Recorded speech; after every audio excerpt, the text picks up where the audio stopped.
अगर आपने इस साल नीट यूजी 2026 री एग्जाम दिया है तो ये खबर आपके लिए बेहद महत्वपूर्ण है। री एग्जाम खत्म होने के बाद अब सबसे बड़ा सवाल यही है, पेपर आखिर कैसा गया, आसान, कठिन या मिक्स्ड। एग्जाम हॉल से बाहर निकलने वाले स्टूडेंट्स के रिएक्शन अब सामने आ रहे हैं और शुरुआती एनालिसिस में एक बात लगभग साफ दिखाई दे रही है। इस बार फिजिक्स ने सबसे ज्यादा टेंशन दी है, वहीं बायोलॉजी ने स्टूडेंट्स को थोड़ी राहत जरूर दी। तो चलिए समझते हैं सब्जेक्ट वाइज पूरा एनालिसिस आसान भाषा में। सबसे पहले बात करते हैं फिजिक्स की। कई स्टूडेंट्स ने बताया कि फिजिक्स सेक्शन इस बार काफी टफ और टाइम कंज्यूमिंग था। सिर्फ फॉर्मूला याद होना काफी नहीं था, क्वेश्चन सॉल्व करने के लिए कॉन्सेप्ट क्लैरिटी के साथ कैलकुलेशन स्पीड भी चाहिए थी। कुछ क्वेश्चन सीधे थ्योरी बेस्ड नहीं थे, बल्कि मल्टी स्टेप कैलकुलेशंस वाले थे, यानी पहले कॉन्सेप्ट समझो, फिर फॉर्मूला लगाओ, फिर कैलकुलेशन करो। यही वजह रही कि कई स्टूडेंट्स को लगा कि फिजिक्स ने उनका काफी समय ले लिया है। कई एस्पिरेंट्स का कहना था कि सेक्शन में मॉडरेट से टफ लेवल के क्वेश्चंस ज्यादा थे। विशेषकर न्यूमेरिकल क्वेश्चंस ने कैंडिडेट्स को सोचने पर मजबूर कर दिया। अब बात करते हैं केमिस्ट्री की। केमिस्ट्री सेक्शन को छात्रों ने ओवरऑल मॉडरेट बताया, ना बहुत आसान ना बहुत कठिन।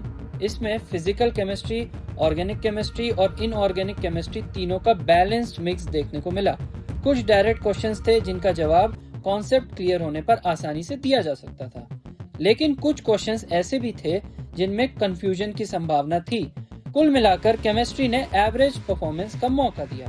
अब आते हैं सबसे स्कोरिंग सेक्शन बायोलॉजी पर। स्टूडेंट्स के मुताबिक इस बार बायोलॉजी कंपैरेटिवली आसान रही। यह खबर उन कैंडिडेट्स के लिए राहत की बात है जिन्होंने एनसीईआरटी पर अच्छी पकड़ बनाई हुई थी।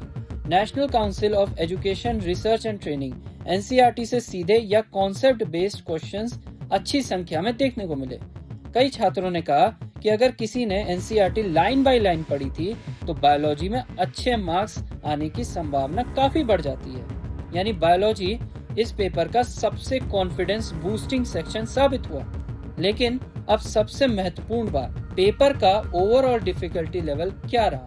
अगर तीनों सेक्शंस को मिलाकर देखें तो पेपर को मॉडरेट टू डिफिकल्ट कहा जा सकता है। सबसे बड़ी चुनौती सिर्फ सवालों की डिफिकल्टी नहीं थी, असल चैलेंज था टाइम मैनेजमेंट। कई स्टूडेंट्स ने बताया कि फिजिक्स में ज्यादा समय लगने की वजह से बायोलॉजी और केमिस्ट्री के लिए स्पीड बढ़ानी पड़ी और यही जगह कई कैंडिडेट्स के लिए प्रेशर पॉइंट बन गई। एग्जाम में सिर्फ नॉलेज होना काफी नहीं था, स्पीड, एक्यूरेसी और स्मार्ट क्वेश्चन सिलेक्शन तीनों इक्वली इम्पोर्टेंट थे।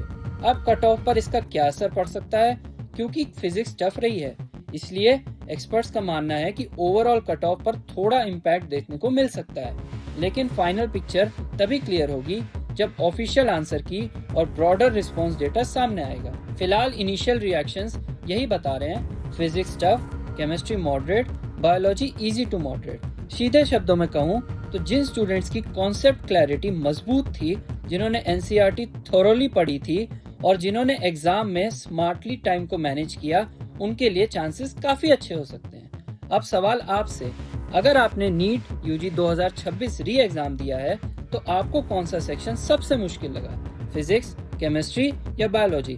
कमेंट करके हमें जरूर बताइए। प्रभातखबर.com, विश्वास वही, रफ्तार नहीं।